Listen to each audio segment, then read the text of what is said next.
ဟုတ်ကဲ့အားလုံးပဲမင်္ဂလာပါကျွန်တော်ဒီနေ့ကတော့အသက်လမ်းကြောင်းပေါ်မှာတည်ရှိနေတဲ့ဒီပုံစံလေးပေါ့နော်ဒါလေးကိုကျွန်တော်တို့ခေါ်ကျွန်းလို့ခေါ်တာပေါ့နော်ကျွန်းလို့ခေါ်ဒီအကြောင်းလေးကိုရှင်းပြပေးတော့မှာတချို့ကလည်းဒါကိုငွေအိတ်လို့ခေါ်ပါတယ်တကယ်တော့ငွေအိတ်ဆိုတာကကိုယ်ကရမယ့်ငွေအိတ်မဟုတ်ပါဘူးကိုယ်ကပေးရမယ့်ငွေအိတ်ဖြစ်နေပါတယ်အဲ့ဒါဘာကြောင့်လဲဆိုတော့သူဒီဟာလေးပေါ်လာလို့ရှိရင်ဒီလက္ခဏာပိုင်ရှင်ဟာခန္ဓာကိုယ်အတွင်းပိုင်းမှာယောဂကြီးကြီးမားမားဖြစ်တော့မယ်ဆိုတဲ့အချက်ကိုဖော်ပြနေခြင်းဖြစ်ပါတယ်ဒါလေးပေါ်လာရင်ပေါ့နော်ဒါလေးကဘယ်လိုချိန်မှာ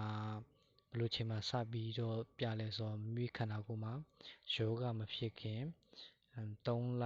4လဒါမှမဟုတ်4လအထက်လောက်ကနေစပြီးတော့ဒီအောင်လေးကပေါ်လာတယ်ပေါ့နော်သူကအယောင်လေးထင်ရှားလာတဲ့အယောင်လေးတောက်လာလို့ရှိရင်ဒီကြပေါ့ဒီဟာ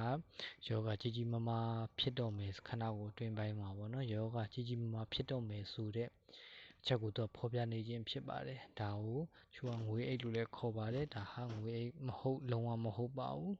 ဒါဟာကျွန်းတစ်ခုပဲဖြစ်ပါတယ်မိမိရဲ့အသက်ကိုရန်ရှာနိုင်တဲ့ကျွန်းတစ်ခုပေါ့နော်သူဒါလေးပျောက်စေခြင်းလို့ရှိရင်ကျွန်တော်ပုံမှန်အိတ်မယ်ပုံမှန်စားမယ်အနားယူမှုများများလုပ်ရမယ်ပေါ့နော်ဒါဆိုရင်တော့အတော်တင်ယောဂဆိုလို့ရှိရင်တက်တာပါပေါ့တက်တာပြီးတော့ဒါပျောက်ကင်းသွားနိုင်ပါတယ်ဟုတ်ကဲ့အားလုံးကျေးဇူးတင်ပါတယ်